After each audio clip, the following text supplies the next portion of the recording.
দেখেন বন্ধুরা কীভাবে মাছ ঢোকাচ্ছে। চাষ দেওয়ার পর জমিতে মাছ সব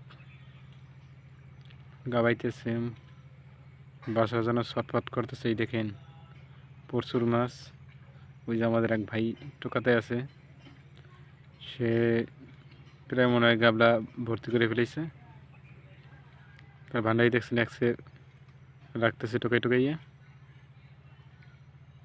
দেশি মাছ, জমির জল শুকিয়ে গেছে, তারপর চাষ দেওয়ার পর সেখানে মাছগুলো গাবিয়ে উঠছে।